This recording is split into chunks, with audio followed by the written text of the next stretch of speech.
So welcome back to our channel Swag Boys Entertainment का अड्डा. So ఈ రోజు మన విన్నింగ్ స్ట్రీక్ celebrations. ఏమ్రా నువ్వు ఎందుకు వచ్చినావు నా దగ్గరికి? మన హీరోలు అందరు ఉండి ఈడు ముసర వెళ్ళి. సో నా విన్నింగ్ స్ట్రీక్ స్టార్ట్ అయింది. కమాన్ గాయ్స్, లైక్లు కొట్టండి నాకు ప్లీజ్. ఇప్పటి నుంచి స్టార్ట్ అయింది సిరీస్లు, స్ట్రీకులు, లైకులు. మావాడు మొత్తం ఇక భయపడుతున్నా దగ్గరికి రానికి, మా దగ్గరికి రానికి ఇప్పుడు భయపడుతున్నా మనోడు మొత్తం. ఏమైంది సన్ రైజ్ పని ఏమైంది? నిన్ను అన్నారు కదరా, ఏమైంది దానన్నా? రాయమ్మ మహాలక్ష్మి రావమ్మ రావయ్యా. ఏమైందయ్యా? ఒక కిందికేసినావు. చెప్పిన రేడు ఏమైంది? ఏం చెప్తారు అన్ని కాదురా క్రికెట్ దానికి వదిలేసాయి, నువ్వు అవన్నీ వదిలేసాయి.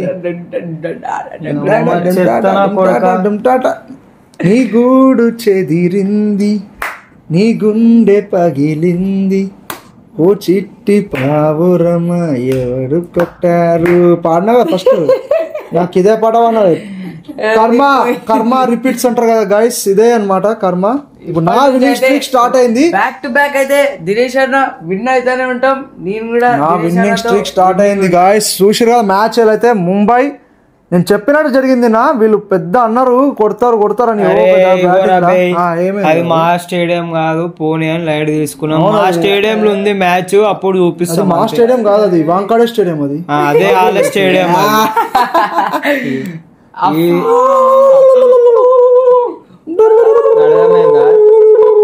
అయినా ఇంకా ఒక 30 రన్లు ఎక్స్ట్రా ఉంటే రెస్ట్రిక్ట్ చేసేటోళ్ళం. మా ముంబై నుంచి చెప్పాడు ఫోన్ చేసి మళ్ళా 30 రన్లు ఎక్స్ట్రా సీరు నీ ఇంత ఉండాలా. ఓడిపోయింది ఒప్పుకోక మళ్ళా ఎక్స్ట్రా ఓడిపోయింది. ఏంది మరి ఇంకేమని చెప్పాలనుకుంటున్నావు సన్ రైజ్ గురించి? చెప్పు అసలు చెప్పు బాబు. ఓడిపోయింది కదా. అరే కొన్ని ఫ్లాస్ ఉన్నాయి, లైట్ తీసుకొని రేపటి మ్యాచ్ గురించి.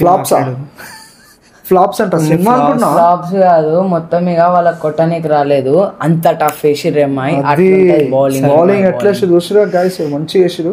సరే పూట వదిలేసారు. సరే బౌల్ట్ బుమ్రా అందరు బాగా వేసారు. మనం రేపటి మ్యాచ్ కి వెళ్తే ఆర్సీబీ వర్సెస్ పంజాబ్. నాకు తెలుసు, మా ఆడియన్స్ కూడా తెలుసు నేను ఏ టీం సెలెక్ట్ చేసుకుంటానో. RCB no doubt. ఆర్సీబీ గెలుస్తుంది, కానీ నాకు ఒకటే భయం ఏంటంటే హోమ్ గ్రౌండ్ ఆర్సీబీ. అదే భయం అవుతుంది, ఎందుకంటే అడ్వాంటేజ్ ఉంటుంది, ఇద్దరికి అడ్వాంటేజ్ ఉంటుంది. రేపు మాత్రం ఖచ్చితంగా టఫ్ మ్యాచ్ అవుతుంది అయితే నో డౌట్. ఇద్దరు పంజాబ్ కూడా గట్టి బ్యాటింగ్ అయినప్పుడు ఉంది, వీడు కూడా గెలిచే ఛాన్స్ నేనే ఎప్పుడు మీ ఫ్రెండ్ మీ అందరి ముందు చెప్తున్నా. కానీ ఆర్సీబీ గెలుస్తాను నా ప్రెడిక్షన్. మళ్ళా మనం కంబ్యాక్ ఇస్తున్నాం, పంజాబ్ గెలుస్తుంది అంతే ఫిక్స్. మనమైతే ఏది గెలిస్తే మన అదే గెలుపు. అంత అవసరం లేదు చూడలేదు. అరే అన్న మనం మనది ఏది గెలిస్తే అది నా విజయం అన్న. మీరు ఇద్దరు కొట్లాడతారు విజయం కోసం.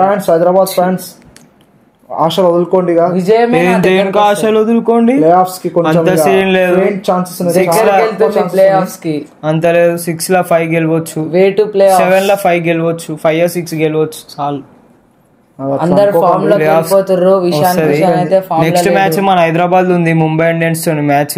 అప్పుడు మాట్లాడు. చాలా డిపెండ్ అయిపోతుండ్రు ఓపెనర్స్ మీద, అర్థమైతలేదు. స్లో ఆడుతారు బ్యాటింగ్. అవన్నీ కాదు పోనీ లైట్ తీసుకో.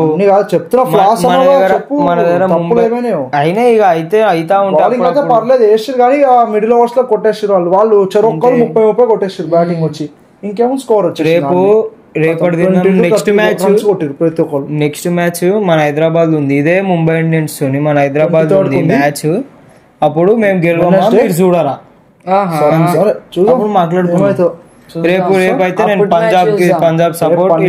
మన ఆర్సీబీ ఆర్సీబీ ఓట్ కమెంట్ చేయండి, ఆర్సీబీ విల్ విన్ అని. రేపు మళ్ళీ నేను కంబ్యాక్ ఇచ్చినాక చూడు రేపు మాత్రం మాదే మ్యాచ్ ఆర్సీబీ. వేరే లెవెల్ ఫామ్ ఉంది ఈసారి ఆర్సీబీ మాత్రం. చూద్దాం ఏం జరుగుతుందో. పంజాబ్ కూడా మస్తు ఫామ్ లో ఉన్నారు.